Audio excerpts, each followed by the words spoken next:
In an unidentified city of constant rain and urban decay, Detective William Sommerset is preparing to retire and leave the horrors of the city. Before he retires, he is partnered with Detective David Mills, a cocky, young and short-tempered cop from Springfield, a comparatively small town. He and Sommerset meet at the scene of a homicide Sommerset is investigating. Sommerset offers to take Mills out for a drink so they can talk and get to know each other, but Mills is too eager to get right to work and is unimpressed with Sommerset's attempt to mentor him. The two investigate the murder of a morbidly obese man who was fed spaghetti until a kick to his stomach burst him open. Sommerset investigates the murder while Mills is given the murder case of prominent defense attorney Eli Gould, with greed written in Gould's blood on the floor. Gould was forced to carve a pound of flesh off of his body, and subsequently bled to death. The police captain gives Sommerset an evidence container with 3 slivers of a plastic-like material found in the stomach of the obese man, which he was forced to consume along with the spaghetti. Going to the victim's house, Sommerset finds 3 groove marks in front of the refrigerator and finds that the plastic-like slivers fit into them perfectly. Knowing the slivers resulted from the refrigerator being moved, Sommerset looks behind it. He finds the word gluttony written behind the fridge in grease, along with a note containing a quote from Milton's Paradise Lost. Sommerset theorizes that a serial killer is basing his crimes on the 7 deadly sins, with 5 more to go. To give Mills and Sommerset a chance to get along with each other, Mills's wife, Tracy Mills, invites Sommerset over for dinner.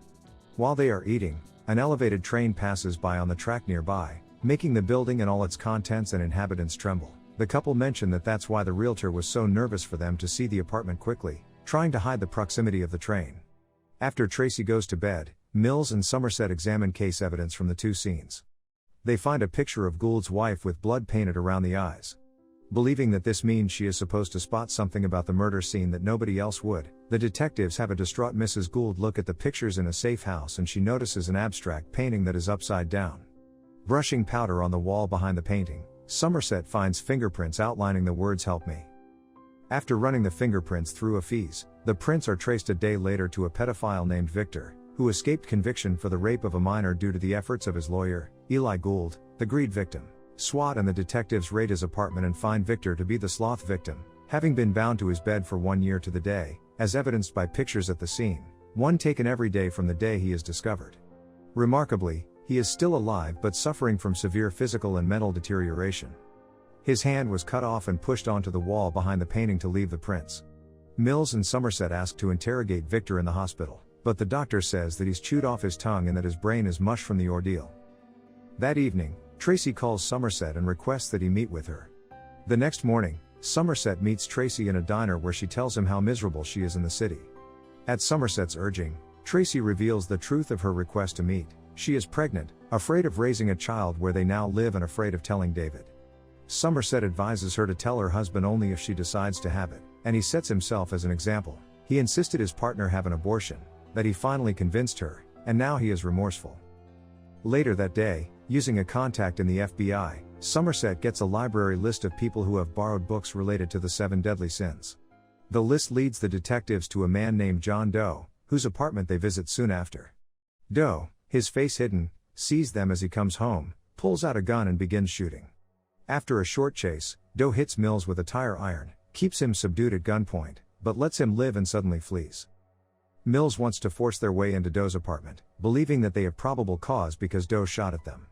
Sommerset tries to talk him down, saying the method they used to find Doe's apartment was illegal and that Doe would go free if they caught him. Mills kicks the door in anyway. While they search the apartment, they find notebooks of his thoughts, trophies of the crimes, and a picture of Mills fighting off Doe, who, at the time, was posing as a press photographer. John Doe calls the apartment and congratulates the detectives on them finding him and apologizes for hitting Mills, also telling the young detective that he admires him greatly. Their actions, he says, have caused him to change his plans, and he hangs up. They also find a photo of a young woman, a prostitute, who they believe may be the next victim. A receipt leads them to a Sam leather shop where Doe placed an order for a sexual device. The girl is soon found dead in a room with lust written on the door.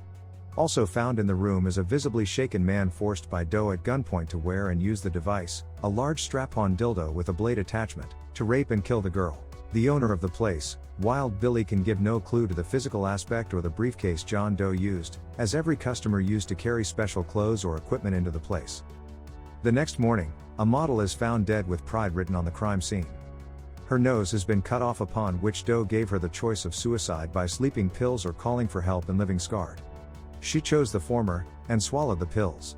As the detectives return to the police headquarters, John Doe walks up to them, his hands bleeding. He shaved the skin from his fingertips to avoid identification and gives himself up.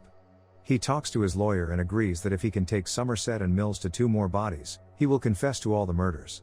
Doe's lawyer also warns that if Sommerset and Mills don't agree, Doe will plead insanity and the last 2 victims may never be found. Wanting a confession, the detectives agree. Sommerset and Mills both have microphones taped to their chests so the rest of the task force can monitor their conversation with Doe. During the prep, Mills tries to tell Sommerset about a concern he has with Tracy, but can't bring himself to talk fully about it. As the 3 travel to the desert outskirts of the city in a car, they are trailed by a police helicopter for security. Doe explains his rationale behind the murders as a way of showing people the truly evil nature of the world, as well as his desire to punish the wicked. He goes on to say he will be remembered and admired for what he has done, having been chosen to do so. As Doe speaks, the disgusted Mills is driven to rage, and screams at Doe while Sommerset remains calm, but plainly worried. Once they reach the outskirts, Doe directs them to a specific spot near some power cable towers. The detectives walk Doe out to an open spot. After a few moments, a van appears and Sommerset stops it several hundred yards away, leaving Mills behind to cover Doe. The driver claims someone paid him $500 to deliver a box to Mills at this place at exactly 7 o'clock. As Sommerset opens the box, he recoils in horror from what he sees inside. As he races back to Mills and desperately yells for him to throw his gun away, Doe states to Mills that he admires Mills's life, to the point of being envious of his wife and the love they share. He goes further, saying he visited Mills' home and that he tried to play husband with Tracy that day but it didn't work out and he took a souvenir instead, her pretty head. It was Doe's plan that Mills will kill him, as Doe himself was guilty of envy, jealous of Mills's simpler life. He also reveals to Mills that Tracy was pregnant, and that she begged to be kept alive for the child's sake. Mills, despite the pleading of Sommerset, is so devastated by his wife's death and the knowledge that she was pregnant, that he shoots Doe in the head, Doe closing his eyes to receive his punishment.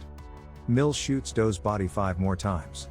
In killing Doe in vengeance, Mills comes to embody the sin of wrath, completing Doe's masterpiece. Sommerset can only stand by, helpless to do anything. After a catatonic Mills is taken away, their captain tells Sommerset that they'll take care of Mills, knowing the jury will condemn him. Sommerset answers, whatever he needs. He also tells his captain that he will be around, implying that he will be staying on the force. As the camera pans out from the desert, the movie ends with Sommerset quoting Ernest Hemingway, "The world is a fine place, and worth fighting for." I agree with the second part. Don't forget to like and subscribe so you don't miss my next video. You can suggest movies in comments and I might make a video about them.